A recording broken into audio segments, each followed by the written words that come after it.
May I now introduce Dr. A.K. Merchant, General Secretary, Temple of Understanding India Foundation, Trustee, Baha'i Community of India and Lotus Temple in New Delhi.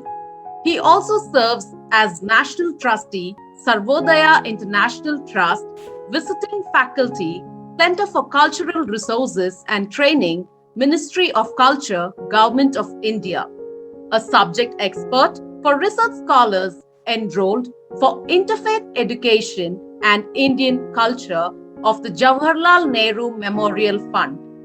He was invited by His Highness Pope Benedict XVI to the Interfaith Conference to celebrate the 25th anniversary of Assisi and the World Prayer Day for Justice and Peace held at the Vatican and Assisi on October 2011. Dr. Merchant is the author of 3 monographs: Communal Harmony, India's Greatest Challenge, Hindu Dharma, Evam Baha'i Dharma, 5 Basic Human Values and the Baha'i Faith. Now we will have a short video of the Baha'i Faith followed by Dr. A.K. Merchant's talk.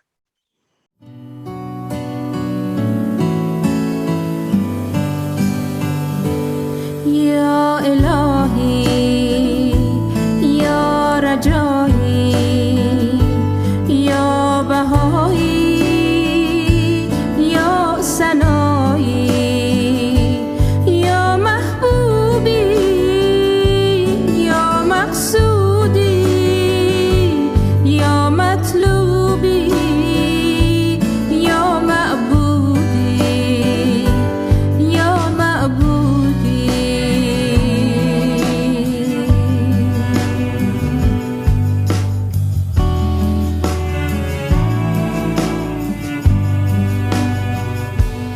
From the sweet scented streams of thine eternity, give me to drink.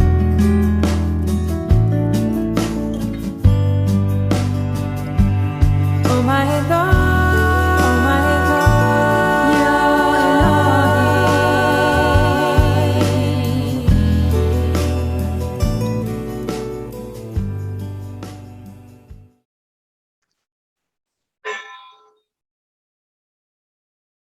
Sir, please unmute. Please, Merchant ji, Arjun ji. Yes. Oh, I did unmute it.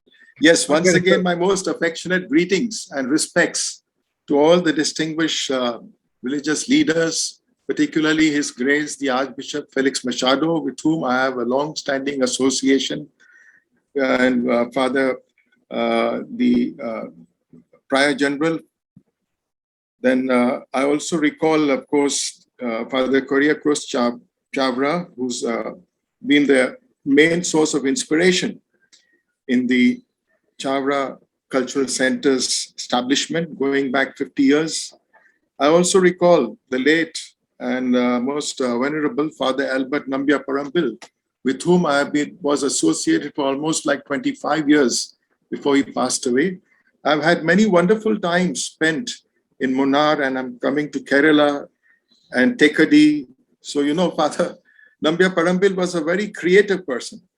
And I find that Father Robbie Kananichera is also going to take forward this legacy in the best of spirit. I must apologize for the paucity of time. I'm not taking the names of all the distinguished religious leaders whose faces and whose names and designations are very visible to us. Pardon me, because Father Robbie had strictly said not more than 5 to 6 minutes. So please, my apologies. But coming to the culture, the topic is very, very important. And working in the field of culture, I'll try to present my theme in 3 succinct manner. First of all, how do we view culture? You know, humanity has advanced over a long period of time. At one time, it was living in a tribal state. At another time, it had created cities. From a nomadic life, it became settled. Then it started creating empires and then nation states. Today, as one of our distinguished speakers has already referred to, the interdependence and oneness of humanity is very crucial. And therefore, we need to understand the concept of culture in a three-dimensional manner, because culture is symbolic. The symbolic dimension includes values, symbols, archetypes, myths, spirituality, religion, or often several different religions. The second is the societal dimension, which concerns organizational patterns for family, community linkages, and support systems for management, including business management and political systems for decision-making and conflict resolution. The third dimension is the technological dimension. Skills, know-how, technology, agriculture, cooking, architecture, art and law, language provide us with examples of the inextricable intertwining of these three dimensions of culture. So culture does not belong only to the past. It evolves due to outside influences and to the fact that people innovate and create new cultural traits. In a given culture, there are therefore some elements which are inherited and others which are adopted and created. So within this context, we are celebrating diversity. We are celebrating the uniqueness of every human being, and at the same time, our interdependence and oneness. So in the Temple of Understanding, which is a long-standing interreligious forum for the past 60 years, we have been endeavoring to promote the ethos of religious harmony and the aspects of culture, which I have just defined. And what we notice that the UNESCO's education curriculum for the 21st century provides humanity with one of the most wonderful frameworks. And what does this curriculum do? It tells all of humanity that everyone has to be in a posture of learning. And they titled it, Learning the Treasure Within. In every human being, there are jewels and precious gems. And in the process of education, we discover these. And when you discover jewels and precious stones and gems in every human being, there can be no cause for conflict. Whatever conflicts that have happened, they have all happened because of secondary reasons, or because of parochial, or because of short-centered, short-minded, or limited worldview. And this theme, when I looked at the Baha'i teachings, has been further developed. So, but first, let me tell you the 4 pillars of the UNESCO's curriculum framework for the 21st century. The very first pillar is learning to know, which is Gyan Yog. The second pillar is learning to do, which is Karam Yog. The third pillar is learning to live together, which is Sahaj Yog. And the fourth pillar is learning to be, which is the Atam Yog. That spiritual connection that we need to establish with that ultimate cosmic reality called God, Allah, Bhagwan, Parmeshwar. Today, unfortunately, sometimes in our religious discourse, people are not even in agreement on the basis of semantics, the language. They get divided. Sometimes people say Allah and Parmeshwar are not one, or God and Bhagwan are not the same. But water is water, whether you call it Jal, whether you call it Ab, or whether you call it, Tani, or whatever. There are different languages, but after all, it is water. So in the same way, humanity will have to create a new mindset. And the best thing we can do is to work with children and with the youth. And in this context, I'd like to bring in some of the Baha'i teachings, because we are also discussing the issues of peace. It's a very complex process. It's not simply the taking away of all the weapons or banning war, because to have real, lasting and enduring peace on this planet, you need to address ethnic conflicts, for instance, race or caste. You need to eradicate extremes of poverty and wealth. You need to also transcend the boundaries of nation state and look at this planet as a common homeland. You need to also address the religious strife.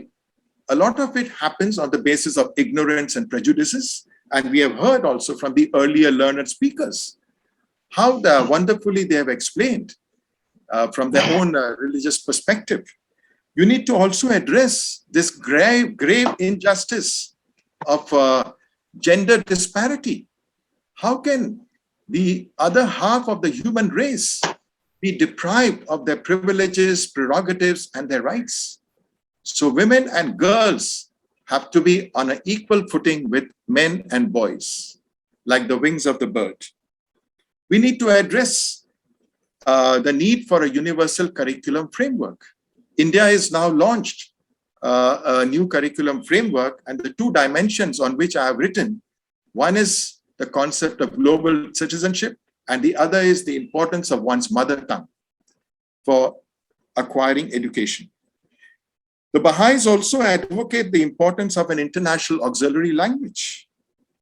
Because once we have an international auxiliary language, whichever part of the planet you go to, you will easily be able to interact, converse, and share what is in your heart and mind with other persons without any barrier of language. And to this end, technology has helped a lot. Then the solutions to our economic problems are essentially spiritual. So in this way, the Baha'i teachings offer a model of a new world order. And in this new world order, you will see the finest aspects of all that culture offers in every community, wherever it may be, in whichever part of the globe.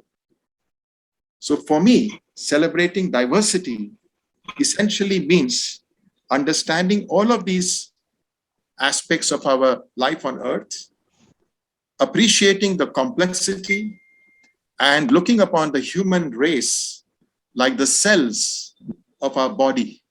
Every cell in the human body is important, vital, and every cell performs, when it performs its task, duty properly, there will be harmony and peace. And finally, knowing the limitations of time, I'd like to humbly offer this prayer, a prayer for unity, peace, and harmony. God, grant that the light of unity may envelop the whole earth, and that the seal, the kingdom is God's, may be stamped upon the brow of all its peoples. This is one of the prayers of Baha'u'llah, which he, in fact, included in his message to Queen Victoria, because from his prison cell, he addressed to the kings and rulers of his time, and he provided for a framework for collective security and for establishment of enduring and lasting peace on earth. So knowing the limitations of time and the wonderful pictures that you have seen of the houses of worship and the one in Delhi, it is so powerful and symbolic of the oneness of God, the oneness of all the religions, and the oneness of all humankind. As Baha'u'llah put it, the earth is but one country and humankind its citizens. So I conclude my presentation with these few words. And I'm once again beholden to the Chawra Delhi Center for its inaugural program. And I have continued my long-standing association, and my support will always be there. So thank you very much for the opportunity. Thank you so much. Thank you, Dr. Merchant, for Thank you. your inspiring and valuable words.